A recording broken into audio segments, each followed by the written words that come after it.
സംസാരിക്കാമെന്ന് പറഞ്ഞു. എൻ്റെ അടുത്ത് ഈ നിൽക്കുന്ന ബഹുമാനായ സബ് കളക്ടർ പറഞ്ഞു, സാറ് നിങ്ങൾ അനുവദിക്കുന്നത് ഞങ്ങൾ കൊണ്ടുപോകില്ല എന്ന് ഞങ്ങൾ പറഞ്ഞതാണ്. ഞങ്ങൾ സംസാരിച്ചുകൊണ്ടിരിക്കുമ്പോഴാണ് ഇതെന്ന മോഷണം നടത്തി കൊണ്ടുപോകുന്ന പോലെയാണ്. എന്തൊരു മര്യാദയാണിത്, എന്തൊരു ഉദ്യോഗസ്ഥന്മാരാണ് ഇവർ, ഏത് മര്യാദ. അവരിപ്പോ ആദിവാസി സങ്കേതങ്ങളിൽ നിന്നാണ് ഇപ്പൊ എതിർത്തുകൊണ്ട് രംഗത്ത് വന്നിരിക്കുന്നത്.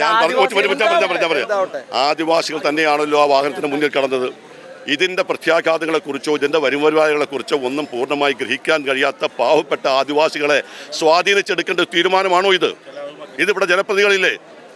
ഇവിടെ നിങ്ങൾ പത്രക്കാർ കണ്ടുകൊണ്ടിരിക്കുന്നതല്ലേ? നമ്മളൊക്കെ രാവിലെ 10 മണി തൊട്ട് പറയുന്നത് കളക്ടർ വരാമെന്ന് പറഞ്ഞു, കളക്ടർ വന്നില്ല.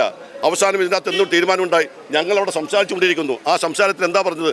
DYSP പറയുന്നു, ഉദ്യോഗസ്ഥന്മാർ പറയുന്നു, ഡോക്ടർ പറയുന്നു, സബ് കളക്ടർ പറയുന്നു, നിങ്ങൾ അനുവദിക്കാതെ കൊണ്ടുപോകില്ല എന്ന്. ഞങ്ങൾ പറഞ്ഞു പ്രതിപക്ഷ നേതാവ് വരുന്നുണ്ട്, നമുക്കിതിനെക്കുറിച്ച് ഒന്ന് ആലോചിക്കണം, നമുക്ക് തീരുമാനമെടുക്കുമെന്ന് പറഞ്ഞു. അപ്പോൾ എന്താ ഞങ്ങൾ സംസാരിച്ചു കൊണ്ടിരിക്കുന്നതിൻ്റെ ഇടയിലൂടെ ഇത് കടത്തിക്കൊണ്ടുപോയി കള്ളക്കടത്ത് കടത്തിക്കൊണ്ടുപോകുന്നതാണ് ഡെഡ് ബോഡി കൊണ്ടുപോകുന്നത്. ആദിവാസികൾ തന്നെയല്ലേ അതിന് മുന്നിൽ കടന്ന് സമരം ചെയ്തത്. സത്യത്തിൽ ഇപ്പോൾ ഒരു മൃതദേഹം വളരെ ദാരുണമായ ഒരു സംഭവത്തിൽ ചേരി തിരിയുന്ന സ്ഥിതിയിലേക്ക് കാര്യങ്ങൾ എത്തിയോ? ഞങ്ങൾ ഒരു മൃതദേഹത്തെ അനാദരവ് കാണിക്കാൻ ഞങ്ങൾ തയ്യാറില്ല. ഞങ്ങൾ ബന്ധുക്കാരെ അവരുടെ സെന്റിമെന്റ് ഞങ്ങൾ വായിക്കുന്നു. ഈ ബന്ധുക്കാർ തന്നെ ഞങ്ങളോട് പറഞ്ഞു ഇതിനെക്കുറിച്ച് തീരുമാനമെടുത്തതിന് ശേഷം പോയാൽ മതി എന്നുള്ളതാണ്. പിന്നെ അവരുമായിട്ട് സംസാരിച്ച് അവർ സമ്മതിച്ചു എന്ന് ആരാ പറയുന്നത്? ഞങ്ങളുമായിട്ട് ആരും പറഞ്ഞിട്ടില്ല.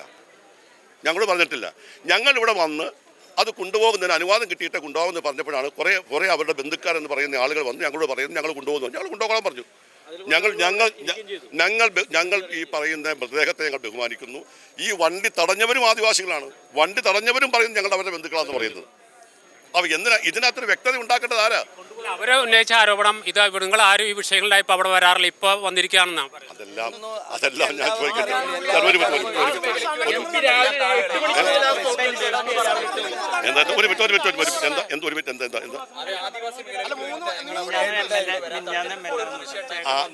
അല്ലല്ല, ആദിവാസി മേഖലയിൽ ഞങ്ങൾ ചെയ്യേണ്ടത് കൊടുത്തിട്ടുണ്ട്. ഈ ആദിവാസി മേഖല ഞാൻ കഴിഞ്ഞ ദിവസം പോയി 50 ലക്ഷം രൂപ ഞാനവിടെ കൊടുത്തിട്ട് 50 ലക്ഷം രൂപ കൊടുത്തിട്ട് വന്ന അവിടെ റോഡ് ഉണ്ടാക്കുന്ന കാര്യത്തിൽ, അവർക്ക് കിറ്റുകൾ എത്തിക്കുന്ന കാര്യത്തിൽ, അവിടെ കണക്ടിവിറ്റി 7 മറ്റ് BSNL ടണലാണ് വന്നിരിക്കുന്നത്. ഇതൊക്കെ അവർക്കും അറിയാം. പക്ഷേ പൂർണ്ണമായിട്ട് തെറ്റിദ്ധരിച്ചു. ഒരു മൃതദേഹം തൃശ്ശൂരും ഇവിടെയാണോ? ഇത് എങ്ങോട്ടാ കൊണ്ടുപോയി നിങ്ങൾ മനസ്സിലാക്കേണ്ടത് MPയോട് സബ് കളക്ടർ സംസാരിക്കുന്നു. MPയോട് സബ് കളക്ടർ സംസാരിക്കുന്നതിനിടയിൽ ബോഡി കൊണ്ടുപോയി. ആരാണ് MP? ഒരു മര്യാദ ചെയ്യണ്ടേ? സർക്കാരല്ലേ? ഞാൻ ചോദിക്കട്ടെ, ജനാധിപത്യ രീതിയിൽ സംസാരിക്കണ്ടേ? ഒരു സബ് കളക്ടറും വാക്ക് പാലിച്ചില്ലെങ്കിൽ, ഉന്നതരായ ഉദ്യോഗസ്ഥന്മാർ വാക്ക് പാലിച്ചില്ലെങ്കിൽ ഞങ്ങൾക്കെല്ലാം ബുദ്ധിമുട്ട്, അവർക്ക് ആ ബുദ്ധിമുട്ടുണ്ടാകാൻ പോകുന്നത്. ഇതിൽ നോക്കി പിൻവാങ്ങാണ്. ഞങ്ങൾ പ്രതിപക്ഷം ആലോചിച്ച് ചെയ്യും.